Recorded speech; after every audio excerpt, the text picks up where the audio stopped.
Olá pessoal, tudo bem? Por aqui, Daniel, para um vídeo de opinião. Vamos conversar um pouco sobre educação em tempos de pandemia. Muita gente tem falado sobre evasão.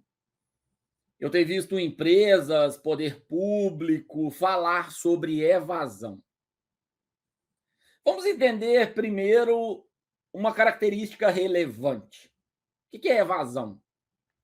Abandono. O aluno estava acompanhando o período escolar e ele desapareceu, saiu, evadiu. Por qual motivo? A gente pode abrir toda uma discussão de quais são os motivos da evasão. No caso específico dos adolescentes, um dos motivos mais marcantes em época de pandemia é porque eles começaram a trabalhar para sobreviver, para ajudar no sustento da família deles.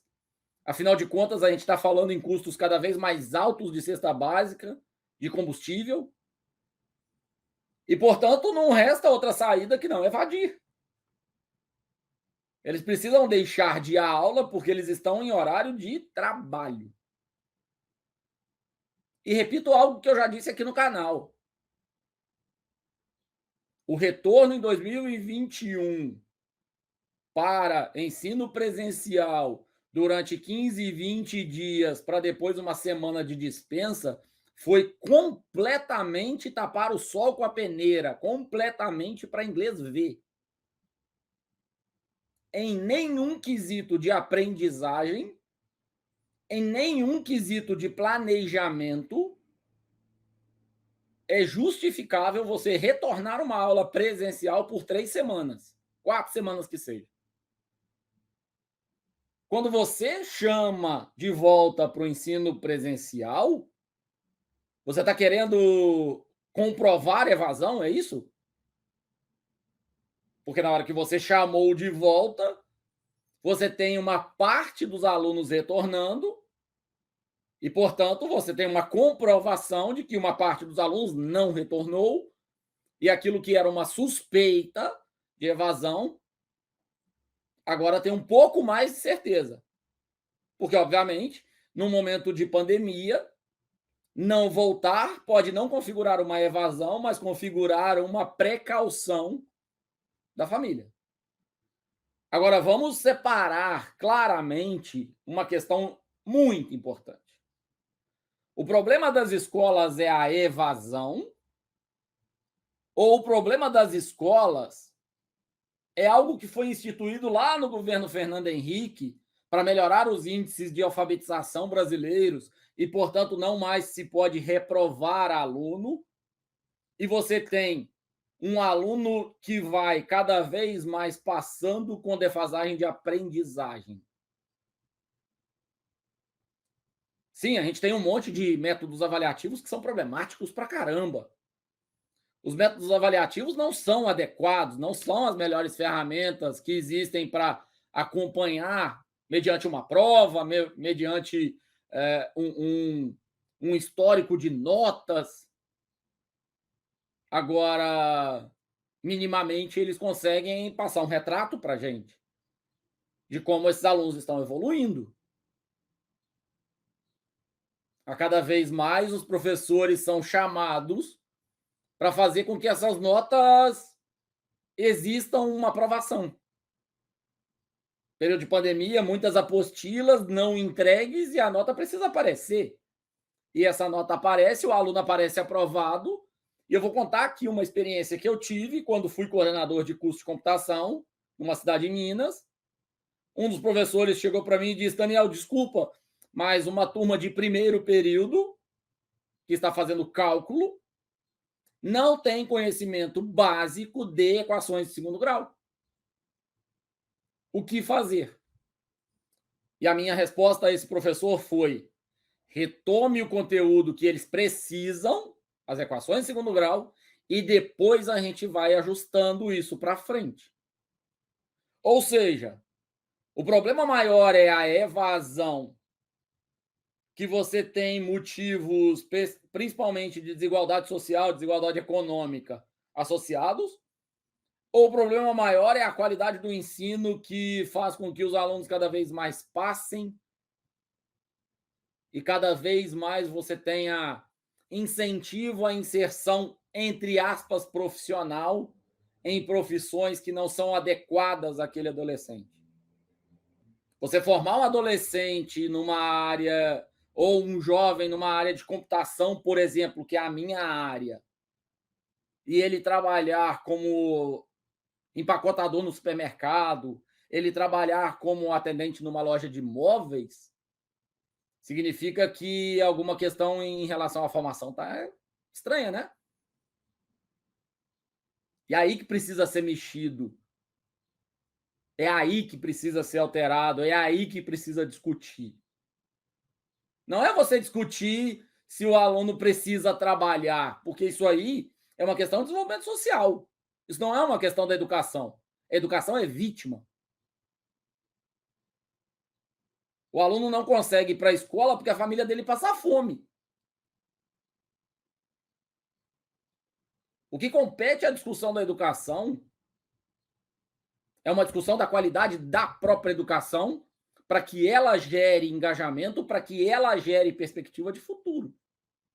Se você não tem um aluno que vai minimamente identificar uma possibilidade de melhor emprego, uma possibilidade de melhor inserção profissional, de melhor qualificação, de melhor gestão da sua própria vida,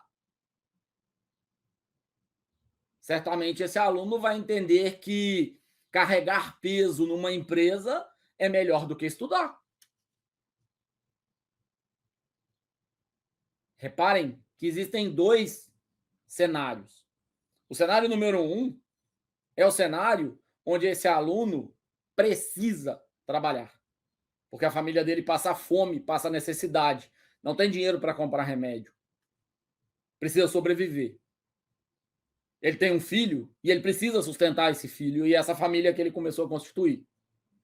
O segundo cenário é o cenário onde esse aluno deixa a educação porque ele percebe que a educação não apresenta perspectivas de futuro para ele. Qual é a inserção profissional do graduado, do adolescente que fez o ensino técnico? Qual é a absorção do mercado local, na cidade, na microrregião, na região, nacional? Como é que isso funciona? Portanto, essa é uma opinião muito importante. Tomem cuidado. A evasão, em geral, ela tem um parâmetro que é um parâmetro de economia, que é um parâmetro de desenvolvimento social, que é o parâmetro de necessidade familiar. Este não é um parâmetro que compete à educação discutir. Então vamos separar as coisas em caixinhas muito bem separadas. A evasão, sim, tem um parâmetro que é de falta de engajamento, falta de interesse do aluno na escola. Mas o parâmetro fundamental da evasão não é a educação. O parâmetro fundamental da evasão é desenvolvimento social, falta de emprego, inflação, economia, problemas de falta de sobrevivência das famílias que fazem com que, precocemente, o estudante precisa sobreviver. E por precisar sobreviver, ele vai trabalhar. Informalmente, porque formalmente ele não pode trabalhar pelas leis trabalhistas brasileiras, dependendo da faixa etária. E aí ele trabalha informalmente. Não deixa de fazer serviço pesado, não deixa de ganhar muito pouco, mas ele precisa sobreviver. Portanto, vamos tomar cuidado quando colocam para a educação um abraçar de informações. Na minha opinião, a qualidade da educação está em manter o aluno, manter os professores, manter a comunidade educacional, porque todos entendem a importância da educação na melhoria do emprego. Se eu faço um curso técnico, a minha probabilidade, a minha possibilidade de ter um emprego com um salário melhor é maior. Se eu faço uma faculdade, a probabilidade, a possibilidade de ter um emprego melhor é maior, significativamente maior. É problema da educação quando o seu egresso precisa trabalhar com algo que não tem nada a ver com a sua área de formação. É um problema para a educação que não consegue adequadamente direcionar e favorecer e facilitar que esse aluno consiga identificar qual é a área dele. Por que tem que ser uma área só? Por que precisa ser uma área que tem o curso técnico na cidade dele, que tem a faculdade na cidade dele? Quando morei em São Paulo fazendo doutorado, entre 2006 e 2011,